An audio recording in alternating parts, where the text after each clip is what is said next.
సుమన్ టీవీలో మీ business promotions కోసం ఈ కింది నెంబర్ను సంప్రదించగలరు.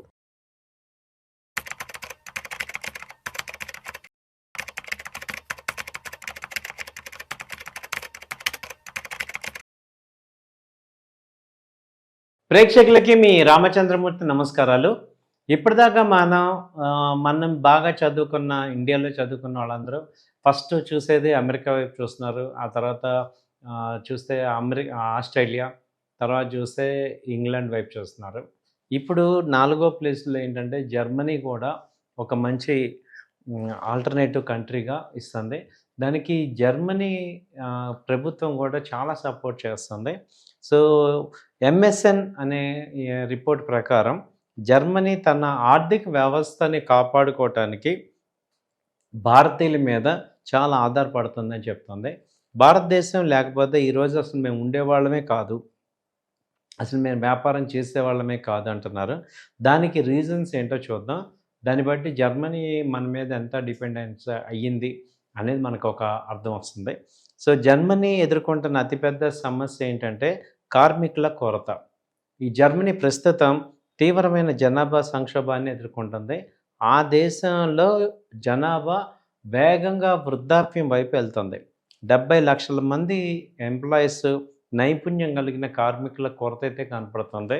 సో దానికి ఏంటంటే జర్మనీ ఆర్థిక వ్యవస్థను మరియు పెన్షన్ వ్యవస్థను స్థిరంగా ఉంచాలంటే ఏటా 4 లక్షల మంది కార్మికులు అవసరం అని చెప్తున్నారు. 2, భారతీయులే ఎందుకు అంటే ముఖ్యంగా గణితం, ఐటీ, ఈ సహజ శాస్త్రాలు మరియు సాంకేతిక మింట్ రంగాల్లో నిపుణులు కావాలి. ఈ రంగాల్లో భారతీయులు ప్రపంచంలోనే అత్యుత్తమంగా రాణిస్తున్నారు. ఐటీ మరియు ఇంజనీరింగ్ జర్మనీ విశ్వవిద్యాలయంలో చదువుతున్న విదేశీ విద్యార్థులలో భారతీయులు అధిక సంఖ్యలో ఉన్నారు. గత 2 శతాబ్దాల్లో జర్మనీతో భారతీయులు దాదాపు పేటెంట్లు ఇవన్నీ 12 టైమ్స్ పెరిగాయి. తర్వాత అధిక ఆదాయం మరియు నైపుణ్యం.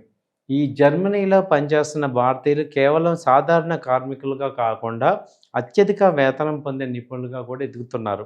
డేటా ప్రకారం జర్మనీలో ఫుల్ టైం పనిచేసే భారతీయులు సగటున నెలకి $5,300 నుంచి $5,600 సంపాదిస్తున్నారు. అనగా మన ఇండియన్ కరెన్సీలో చూస్తే 5.6 లక్షలు. ఇది జర్మనీలో స్థానిక కార్మికుల సగటు రేటు కంటే 30% ఎక్కువ ఉంది. తర్వాత చైనాపై ఆధారపడటం తగ్గించుకోవటం 4వ పాయింట్. చైనా చూసుకుంటే ప్రస్తుతం జర్మనీ తన ఆర్థిక అవసరాల కోసం చైనా మీద అతిగా ఆధారపడుతుంది. అయితే భవిష్యత్తులో వచ్చే భౌగోళిక రాజకీయ ముప్పుల దృష్ట్యా జర్మనీ ఇప్పుడు భారతదేశాన్ని తన ప్రధాన భాగస్వామి అనుకుంటుంది. జర్మనీకి అవసరమైన యువశక్తి మరియు నైపుణ్యం ఈ 2 భారతీయుల దగ్గర ఉన్నాయి. అలాగే దీనికోసం జర్మనీ ప్రభుత్వం తీసుకుంటున్న చర్యలు ఏంటని చూస్తే భారతీయులను ఆకర్షించడానికి జర్మనీ ప్రభుత్వం 30 రకాల కొత్త పథకాలు ప్రకటించింది. వీసాల పెంపు, వాటిల్లో నైపుణ్యం కలిగిన కార్మికుల కోసం వీసాలు 20,000 నుంచి 90,000కి పెంచింది వార్షిక వీసాలు. డిజిటల్ ప్రక్రియ, వీసా దరఖాస్తులు త్వరగా పూర్తి చేయడానికి డిజిటల్ విధానాన్ని ప్రవేశపెట్టింది. అలాగే లాంగ్వేజ్, జర్మన్ భాష నేర్చుకోవడంలో భారతీయులకి రాయితీలు మరియు ప్రోత్సాహాన్ని అందిస్తుంది. సో ఇప్పుడు జర్మనీ విదేశాంగ మంత్రి అన్నలైవా బెర్బాక్ దీన్ని విన్ విన్ పరిస్థితిగా అభివర్ణించారు.